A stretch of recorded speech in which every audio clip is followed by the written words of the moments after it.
yesteryear. Well, on the 6th of Tammuz, it marks the Hilula of very famous Yemenite origin rabbi. His name was Harav Yosef Ratzon. Zecher Tzadik Libracha. He was born in English year 1913. He passed away in 1997. He was approximately about 84 years of age. At the time, the famous rabbi had passed away. This was naturally in the Hebrew year Tafshin Nun Zayin. He passed away. Let's explore a few of the highlights of the famous rabbi's life now. He actually came from great auspices. I think his father's name was Racon ben Sadia, if I'm not mistaken, and was born naturally in the year 1913, I think in the area of Savama, I believe, which was near the Khogiara place in Teman, in Yemen, respectively, over there. Now, within regards to Parnasa, making a livelihood, he'd work as a shochet, kosher slaughter, or shechita, as they say over there. So that was obviously would require also some rabbinic, let's say, credentials, or within regards to high-level Torah, let's just say in itself, he was very, very much needed within regards to his jobs. He would go to various different villages in Teman, in Yemen, and would actually perform kosher slaughter over there, making sure the kashrut level was at a good level and people had kosher meat, so on and so forth, and that would be, let's just say, in abundance over there in of itself.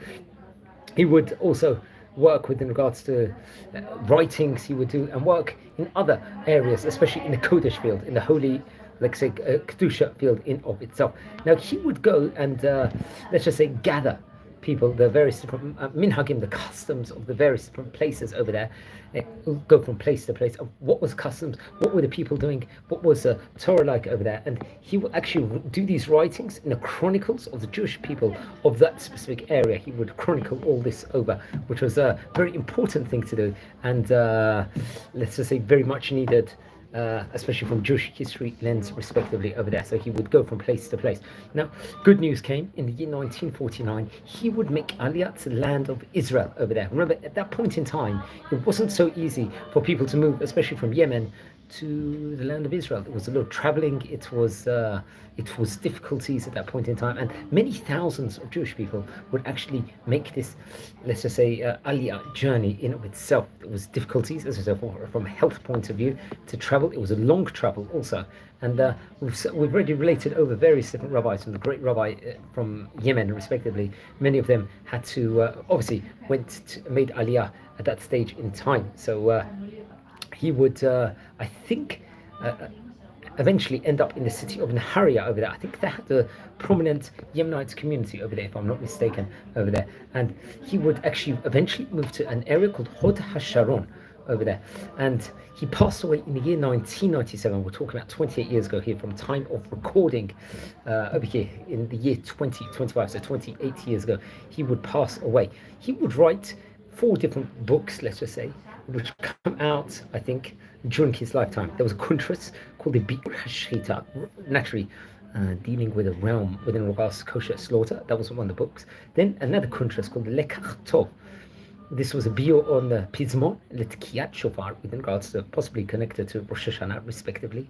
Shel Chacham Mori David Al-Siyari, I think another rabbi we've mentioned about on various occasions before. Another Torah colossal work of his was Menachot, over there, which was, I think, based on the 5 books of Moses, the 5 books from Bereshit, Shemot, Vayikra, Bamidbar, and Varim, respectively. And also, as we mentioned about from the outset, a lot of the hard work he did when he was in Yemen, or doing the chronicles with regards to minhag, different customs in different areas, and history of different people over the areas, the Toldot Yudi, Machoz, Chogiyara, respectively. So he would also come out with this very, very important work. A few of the highlights using the Haimi website from his book, I think, from the Mi Menuchot book over there, I think, which was printed, I believe, in the year 1980. That was 17 years before he passed away. I think there was a teaching over there, said, Melamed she'adam ha'rasha misa'el nachshav re'echa ve'in litpa'el lemota. This was one of the teachings he would have. This was in book 1980. Another teaching of his, which is very much, I think, featured in Mim Nochot's book, I think in Amud Taf Ayin Zain over there. This, by the way, this book, I believe, was printed in Bnei Brak, if I'm not mistaken, in 1980. It says, Melamed Zchut Yoshua, Sh'av Shayach Cham Gadol, Merov Anava Lo Diber Ba. It's another one of the lines the Hayami website gives over here. Now, I think in the Mim Nochot book, in page number 46, it's actually chronicled, Melamed Shelo Litgaot B'Kiyub HaMitzvah, ולכן טומנים העורלה באפר another one of his teachings. And there's more teachings actually that's featured very much inside the book. I think there's a book called the teman.org.il that has a specific article within regards to him. Various different, I think it talks about how he would, the different trades he would work. He'd be a software, if I'm not mistaken, he was also working as a goldsmith at one stage in time, and was working, as we say before on the onset, as a kosher slaughterer. He was a traveler. He would travel around from different places and really gather information with regards to the community and himself, and write it in his writings, in his kuntruses over there. And I think it's very, very highly used, his Torah works here in modern day. These kuntruses are, which I recommend everyone to actually look into and learn more within regards to him about. So he passed away. It's the 6th of Tammuz is his Hilula. Don't forget to light candles in his memory. Now, friends, we are community here. We are learning about great Oriental rabbis of yesteryear. If you descend from any of the great Chachamim we are speaking about, please send me an email. I would love to hear more information. And if you haven't subscribed yet to the channel, please subscribe now. We are approaching nearly 7,000 subscribers, which is a phenomenal achievement.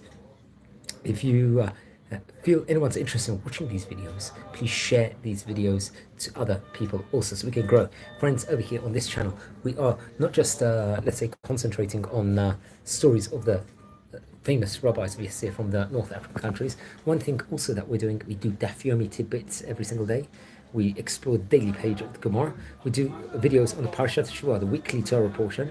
We also concentrate on various other, one of current top topics that's just in of itself, which is practical. We explore Sephardi Halakha. We did an entire Shabbat series, Hilchot Shabbat series, on the Yalkut Yosef, which I recommend, more than 120 classes, if I'm not mistaken. We did a Kashrut series on this program, also on this channel. Also, we have a special edition where a different rabbi or personality will give over a message every single day about Eretz Yisrael or Torah to Eretz Yisrael or another Torah topic, which is very, very much welcomed and appreciated. So on this note, wishing you all a fantastic day. Take care, be well, and Shavot V'rach, recording this here from the capital city of Israel, Jerusalem. And everyone come to Israel if you're watching from outside. Nothing like experiencing Eretz Yisrael, the best country in the world. So thank you very much, everyone, for watching. Be well and a great day.